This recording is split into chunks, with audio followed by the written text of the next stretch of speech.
الفيديو ده بخصوص كم سيأخذ الأهلي من كأس العالم للأندية.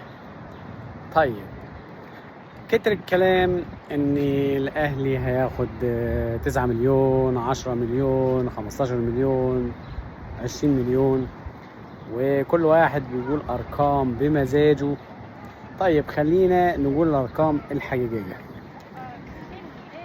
بمجرد ما بتشترك في كأس العالم، تمام، بمجرد ما بتشترك في كأس العالم، يعني ده لكل الفرق، بتاخد $1,000,000. تمام، يعني انت تدخل كده كأس العالم تاخد $1,000,000. يعني خلينا نحسبها للكل وبعدين نشوف الاهلي دخل كأس العالم اخد $1,000,000. تمام، ادي اول مليون اخده الاهلي. بعد كده يقول لك مرحلة المجموعات. مرحلة المجموعات يعني انت لما بتدخل كأس العالم ما بتاخدش اكتر من $1,000,000، هو مليون واحد فقط. بعد كده بيعدل لك حسب مبارياتك وحسب مكسبتك وخسارتك وتعادلاتك. تمام، علشان الناس تبقى فاهمة صح. انت بمجرد ما بتشترك بتاخد مليون واحد فقط، لكن ممكن توصل لغاية 40 مليون.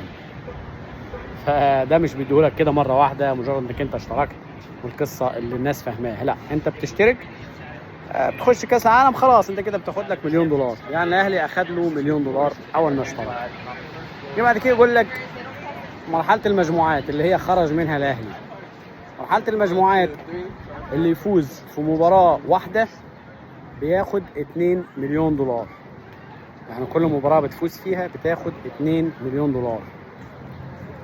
طب نفترض فريق خسر في مرحلة المجموعات كلها وروح، خلاص اخد $1,000,000 واتكل على الله. $1,000,000 واتكل على الله.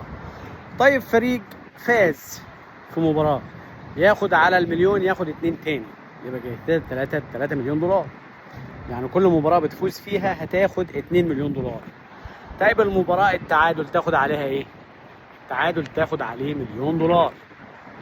يعني لو هنحسب حسبة الاهلي في القصة دي، الاهلي اشترك في كأس العالم اخد مليون، الاهلي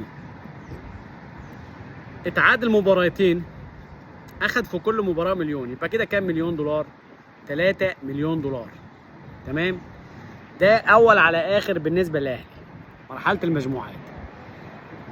اللي بيكملوا بعد كده في مرحلة ربع النهائي، يعني مجرد ما يصعد من المجموعة بياخد $7.5 مليون. يعني اللي يصعد، يعني عندك بالميراس كده بالصلاة على النبي هياخد له $7.5 مليون على اللي هو معاه من اول ما اشترك. اللي بيعدي ده دور ال 16. تمام، يعني هو صعد من المجموعات لدور ال 16. بعد كده دور نصف النهائي، بيصعد لنصف النهائي بياخد 13 مباراة، 13 مليون. بيصعد لنصف النهائي بياخد 13 مليون. الوصيف اللي بيوصل للوصافة بياخد $20 مليون، واللي بياخد البطولة بياخد $40 مليون. تمام، وصل لكم الموضوع ده؟ وصل لكم؟ طبعا طول ما هو شغال بياخد تاني، طول ما هو موجود وبيكسب بياخد ملايين تاني. بس ال40 دي بياخدها مكافأة ان هو وصل واخد البطولة، زائد هو طبعا في البطولة والله فاز كام مباراة، تعادل كام مباراة، بياخد ملايين تانية. زي مثلا الاهلي اشترك، هو اخد $1,000,000 اول ما اشترك، ادي المليون حطه على جنب. لعب 3 مباريات، تعادل في 2 وخسر في 1.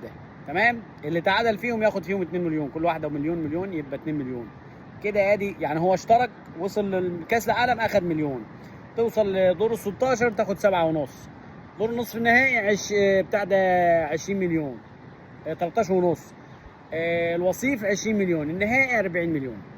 فانت الاهلي في الحسبة دي كلها اخد مليون المشاركة زائد 2 مليون مباريات، يبقى كده $3 مليون اخدهم الاهلي. $3 مليون اللي اخدهم الاهلي صارف منهم صفقات يعني ما يتعدى $1.5 مليون، ده بالميت خالص، او $2 مليون. ده يعني لو هتحكي حقيقي يعني تعدي $2 مليون صارفها الاهلي صفقات عليه قبل ما يروح للبطوله دي اللي ما عملش فيها حاجه. ما انت جايب صفقات ليه؟ عشان يعملوا لك مكسب. طب انت كده ما يعني لو هتحسبها ماليا، يعني انت صارف $1.5 مليون اخدت 3 مليون، تعال نحسبها بالورقه والقلم. صرفت يا سيدي 2 مليون دولار، هنقول 2 مليون بس مع ان هي اكتر. صرفت 2 مليون، طبعا هم لسه اللعيبه مكملين مع الاهلي، بس هم طبعا يعني ايه، هنشوف فيما بعد. خلينا في البطوله دي اللي هو جابهم مخصوص ليها.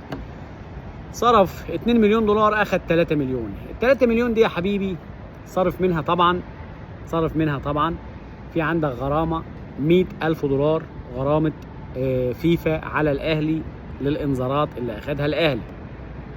يبقى متبقي لك كده 900,000.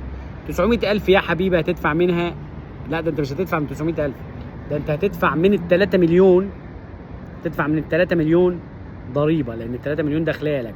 الضريبه كام؟ 40%.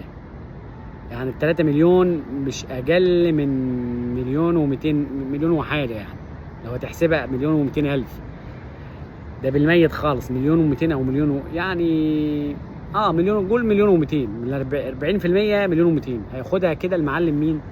ترامب. ده مليار المية، دي ما فيهاش هزار على فكره. وما تقوليش اصل الاهلي معفى، الاهلي مستثنى، هيستثنوا ليه؟ اي فريق اخد مبلغ هيدفع الضريبه بتاعته. انت خدت 3 مليون يا سيدي، ادفع الضريبه بتاعتها 40%، ادفع له مليون و200 الف. هو كان متبقي له كام؟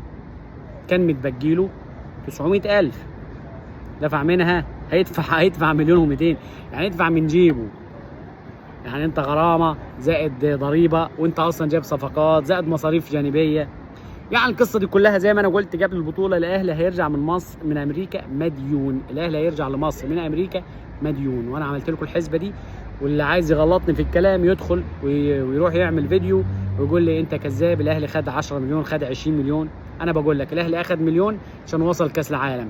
بعد ما وصل كاس العالم بيحسبوها بالمباريات، تكسب مباراه تاخد 2 مليون، تتعادل تاخد مليون، تخسر تاخد فيها.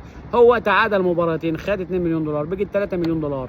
طب نفترض صعد، يعني اللي صعد بالميراس وبورتو كل واحد اخد فيهم تاني 7.5 مليون دولار على الفلوس اللي معاه.